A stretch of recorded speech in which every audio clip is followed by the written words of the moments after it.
Yeah, you thought I may have been married already. Yeah, I guess you were the marrying type. So it's good. Sounds good to me, you know. Yeah.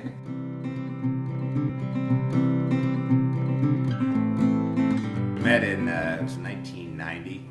Where I was working in the ticket office at the University of Cincinnati in the athletic department, and Laura was one of the student employees who was working in the ticket office. I was an intern; she was a student employee in the ticket office. So we met in 1990. At Cinema Paradiso, right? Yeah, that was, well, again, it depends what you count as our first date, because when we went to Cinema Paradiso, we were still friends. It wasn't technically so much a date, but that was one of the first things. It was the first time we went out, I think. We went out together and went to see a movie which we both loved. That movie was a foreign movie, an Italian movie, and actually our daughter's name comes from that movie.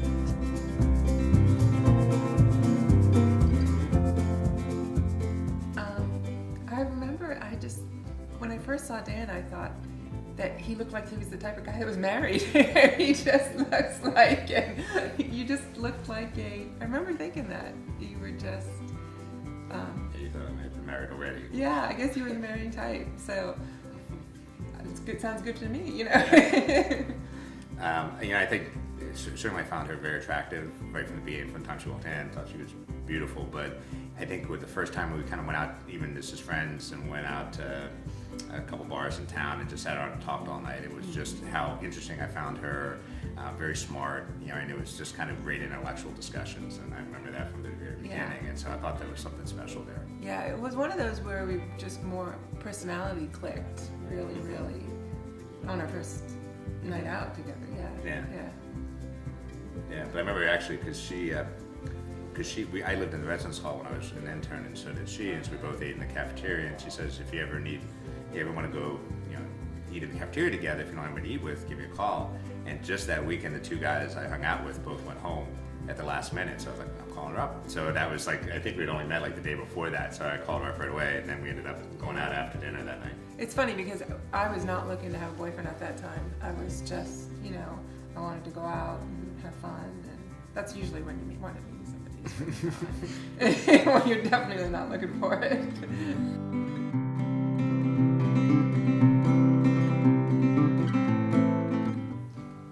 It wasn't like that one moment. It was really more of a slowly over time type of thing. Yeah, and we were after we spent a couple years together in Cincinnati, and then I was in graduate school in Columbus.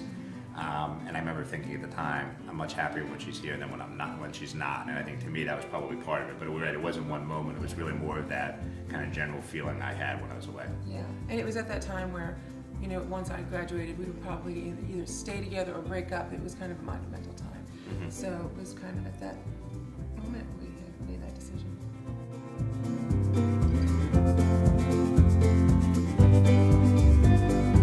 Dan wasn't a very good proposer. I wasn't. Yeah, I did the traditional hide it in food type of thing. Yeah, so, we went back to that same movie theater and you hid it. Yeah, same movie theater where we saw the first movie together. So I thought that was appropriate. Ironically, I cooked him a big meal that night, and so he was really full. And then he's like, "I want to get popcorn," and I was like, "Okay." And so he's like, "Come on, eat this popcorn." And I wasn't hungry at all, so he's trying to eat this big tub of popcorn. Yeah, so I ate a lot of popcorn that night.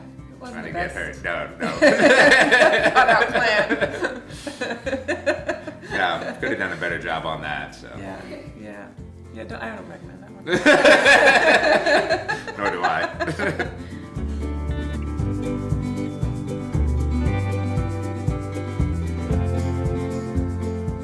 I think it mostly involves our kids and their successes.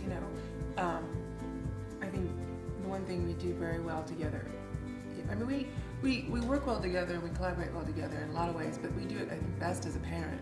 And the ways when one of us falters, the other one can pick it up, and we have a tendency to process well together. So that's the proudest thing. Our kids are probably the most important thing to us.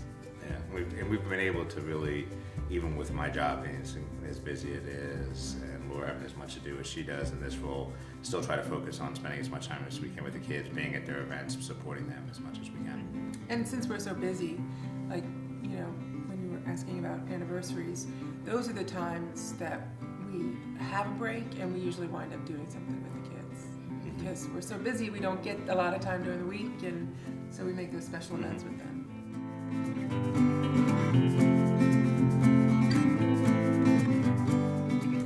If there's any one secret, but I think, certainly some of the things is we like to talk a lot. Yeah. And we've done that even since the first time we went out. One of the things I enjoyed most was talking with her. And so the fact that you can have conversations and just joy being around each other, I think, is important. But I think it's probably also a lot of common values. We like some of the things, the same things. We think the same things are important. Even the stuff we talked about with our kids, the fact that that's both a value we have together, I think that makes it easier to stay together. And I had heard long ago that the best couples or the best relationships were people who are very different in their way of interacting and their personality, but have the same common values. And that's definitely us. We're very, very different in our personality styles. And you're the very analytical data person, and I'm the very emotive person. But our common values are almost identical.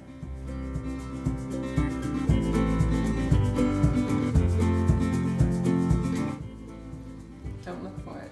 Yeah. I think really just invest in yourself and make yourself, start to pursue your own goals, and then the good things start coming to you, right?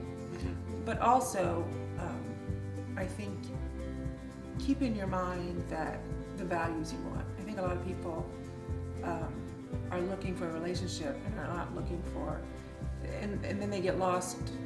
The values that they really want in a partner get lost because they're so relationship driven. The relationship, I think, comes because, like we said, it wasn't one of these things for us where we boom right away, romantic. We found each other attractive, but it was really more delving into the whole person that I think made us realize, wow, this is the person I want to spend the rest of my life with, and that made the bond very, very strong and healthy, and kept us through the tough times. And obviously 26 years later, it works. Yeah, I think it's, you may have many relationships. Most people have multiple relationships in their life, but it's the person you marry is the one that you just, not just you can see yourself with next year, but you can see yourself with 30, 40 years later. And that was, certainly a thing, that I could always see. And even now, we talk about, what are we going to do 20 years? How are we going to retire? Where are we going to retire? And we often end up pretty much in the same type of